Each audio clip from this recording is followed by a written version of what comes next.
Hello everyone, welcome to our next lecture of data structures. Today we are going to learn about stacks.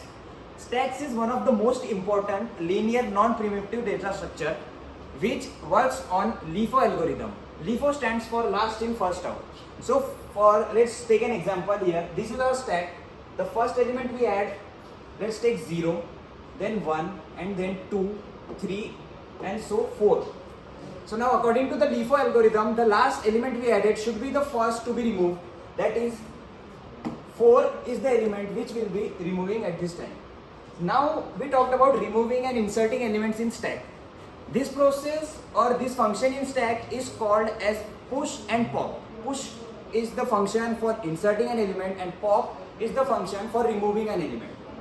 Now to understand push and pop properly, we need to know about top of the stack or TOS pointer. TOS pointer is the pointer that indexes the element which can be removed, or from that element another element can be further added in our stack. Now after that we will talk about the push function and pop function. Push function is adding an element, pop function is removing an element. So if we push an element 5 in this stack, we will have 5 here. And if we pop an element, the same 5 will be removed rather than 0 or any other element, because it works on LIFO algorithm. That is, when we pop this stack, 5 will be removed. After that, there are some more functions in stack such as peek and display. What peek does is it shows what the index upon top of stack pointer is and then prints or displays the element at that index. This is the peek. So for now the top of stack will be here, and if we implement the peek function, 3 will be displayed in our terminal or output window, anywhere where we are implementing our code.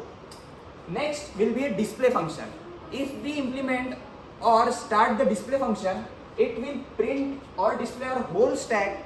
So 0, 1, 2 and 3 will be the output in our terminal window or output window.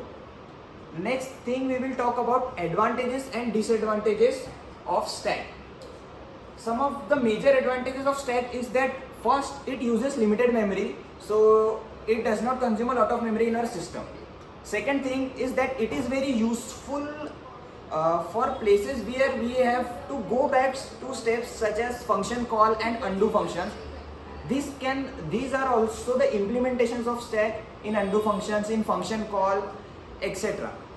The next advantage or a very big advantage of stack is that the push function and pop function can be limited in constant time, that is O is 1 notation.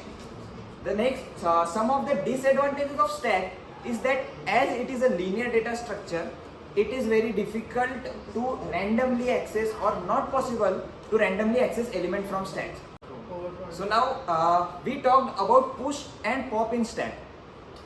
There are some problems which can arise while implementing stack. The first thing is, let's assume that our stack is completely full. Here is an element.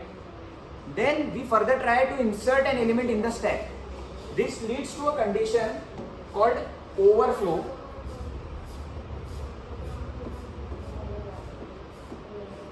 In which the top of the stack is already at the last index of our array, and still we are trying to insert an element, which gives us an exception of overflow.